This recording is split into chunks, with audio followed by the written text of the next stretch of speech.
TNPSC previous year sum பார்த்துட்ருக்கோம். What is the probability of getting more than 4 when a dice is thrown? ஒரு பகடை உருட்டப்படும் போது 4ஐ விட பெரிய எண் விழுவதற்கான நிகழ்தகவு என்னன்னு கேட்டிருக்காங்க. ஸோ அவங்க பகடைன்னு கொடுத்துருக்காங்க. கரெக்டாக டைஸ் பகடைன்னு கொடுத்துருக்காங்க. அப்போது பகடையில் என்னென்ன சான்ஸ் இருக்குது வரத்துக்கு? 1 வரலாம், 2 வரலாம், 3 வரலாம், 4 வரலாம், 5 வரலாம், 6 வரலாம். ஓகேவா? அப்போ என் ஆஃப் எஸ்னால் கவுண்ட் பண்ணி எழுதணும். எத்தனை இருக்குது? 6. ஓகே, அவங்க என்ன கேட்குறாங்கன்னா 4ஐ விட பெரிய எண்கள் விட 4ஐ விட இங்கே பெரிய எண் என்ன? 5, 6. ஓகேவா? 4ஐ விட பெரிய எண் என்ன? 5, 6. அப்போது இதுதான் வந்து பார்த்திங்கன்னா இ. ஓகேவா? இதில் நம்மளுக்கு பாசிபிளான ஈவெண்ட்டு தான் ஈன்னு சொல்லுவோம். அப்போ என் ஆஃப் ஈனா அதை கவுண்ட் பண்ணி எழுதணும். அது எத்தனை இருக்குது? 2.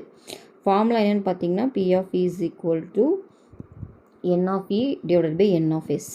ஓகேவா?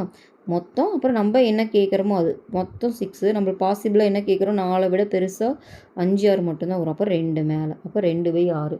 அப்போது 2/6 தான் இந்த சம்மோட ஆன்சர். இது 2 டேபிளில் கேன்சல் பண்ணால் இது 1 டைம், இது 3 டைம். அப்போது 1/3. அந்த ஆன்சர் இங்கே இருக்குது. 1/3 தான் இதுக்கான கரெக்ட் ஆன்சர். ஓகேவா?